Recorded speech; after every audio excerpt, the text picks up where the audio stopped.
Shalom, bertemu semula dalam segmen kami, Rapsodi Reality Malaysia. Masa untuk Rapsodi, masa untuk santapan rohani kita. Haleluya, puji Tuhan. Tajuk firman Tuhan yang Pastor Chris ingin kongsikan bersama dengan kita pada hari ini, 9 Februari, adalah Roh Kudus, iaitu kemuliaan Kristianiti. Haleluya. Ayat pembukaan kita telah dipetik dari Alkitab Roma 8 ayat 9 yang berkata, "Tetapi kamu tidak hidup dalam daging, melainkan dalam roh, jika memang roh Allah diam di dalam kamu. Tetapi jika seseorang tidak memiliki Roh Kudus, dia bukan milik Kristus." Saudara-saudari sekalian, ianya mustahil untuk menjalani kehidupan Kristianiti yang sejati tanpa Roh Kudus. Hakikatnya, apa yang kamu miliki tidak akan melayakkan kamu menjalani kehidupan Kristian.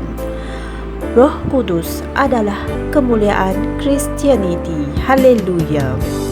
Kamu tidak boleh mengenal Allah atau mengasihi Yesus tanpa Roh Kudus.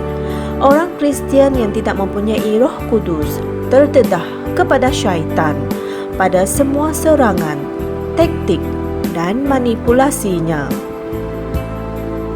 Dalam Matius 12 ayat 43 hingga 44 berkata, Yesus memberitahu kita sesuatu yang berguna, di mana dalam erti kata lain, dia menggambarkan keadaan orang yang tidak memiliki Roh Kudus. Dia berkata, apabila roh jahat keluar dari manusia, dia pun mengembara ke tempat-tempat yang tandus, mencari perhentian, tetapi dia tidak menemuinya. Lalu dia berkata, aku akan kembali ke rumah yang telah kutinggalkan itu. Dan apabila dia tiba, dia mendapati rumah itu kosong, bersih tersapu, dan rapi teratur. Orang yang telah dilahirkan semula tetapi belum menerima Roh Kudus ialah orang yang rohnya bersih tersapu dan rapi teratur, tetapi kosong. Kesan daripada itu, orang tersebut mudah jatuh ke dalam godaan dan dosa. Dia tidak akan dapat mengawal nafsu dagingnya atau menahan dirinya dari kejahatan. Hanya melalui Roh Kudus, kamu dapat mematikan perbuatan tubuh dan nafsu dagingmu.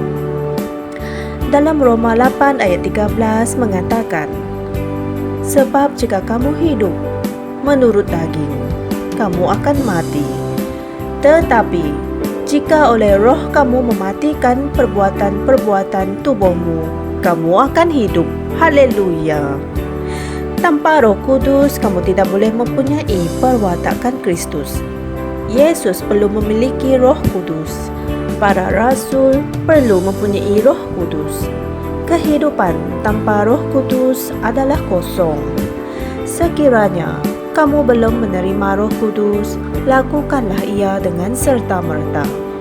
Kamu hanya perlu mengatakan, Roh Kudus yang terpuji, aku menerima Engkau ke dalam rohku sekarang, dalam nama Yesus Kristus, dan diisi penuh dengan Roh Allah. Amin.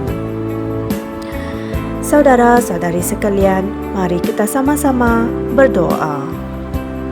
Roh Kudus yang berharga, aku bersyukur atas hak keistimewaanku untuk bersekutu dengan Engkau. Engkau telah menetapkan aku di jalan kemajuan yang konsisten, di jalan kemajuan yang tiada pengakhiran, dan di jalan kemenangan yang berulang-ulang.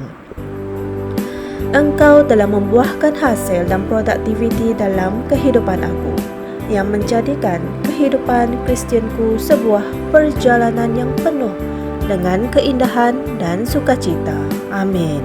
Aku berdoa untuk orang yang belum mengenali Engkau, agar mereka diberi pengertian mengenai pelayananmu yang sangat penting dalam kehidupan mereka, dalam nama Yesus. Amin. Saudara-saudari sekalian, untuk renungan tambahan, kalian boleh merujuk dalam Alkitab, Kisah Para Rasul 19 ayat 2 hingga 6, Yohanes 14 ayat 16 hingga 17, dan 1 Korintus 14 ayat 14 hingga 15. Haleluya. Saudara-saudari sekalian, ingin saya tekankan di sini, sekiranya Anda semua belum menerima Roh Kudus, adalah digalakkan untuk melakukannya dengan serta-merta. Kamu hanya perlu mengatakan, Roh Kudus yang terpuji, aku menerima Engkau ke dalam rohku sekarang, dalam nama Yesus Kristus, dan diisi penuh dengan Roh Allah. Amin.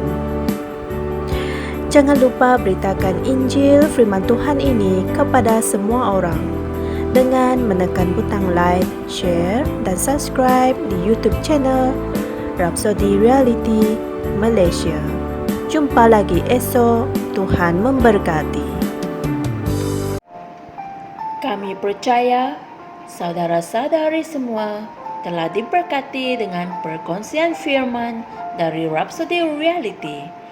Bagi sesiapa yang ingin menjadikan Yesus Kristus sebagai Tuhan dalam kehidupanmu, kamu boleh mengucapkan doa ini bersama dengan saya. Ya Tuhan Allah, aku mempercayai Yesus Kristus, Anak Allah yang hidup dengan sepenuh hatiku. Aku percaya Dia telah mati untukku, dan Allah telah membangkitkan Dia dari kematian. Aku percaya Dia hidup hari ini. Aku mengaku dengan mulutku bahwa Yesus Kristus adalah Tuhan dalam hidupku mulai dari hari ini. Melalui Dia dan di dalam nama-Nya, aku mempunyai kehidupan yang kekal. Aku telah dilahirkan semula. Terima kasih Allah kerana menyelamatkan jiwaku. Aku sekarang adalah anak Allah. Haleluya. Tahniah. Sekarang kamu telah menjadi anak Allah.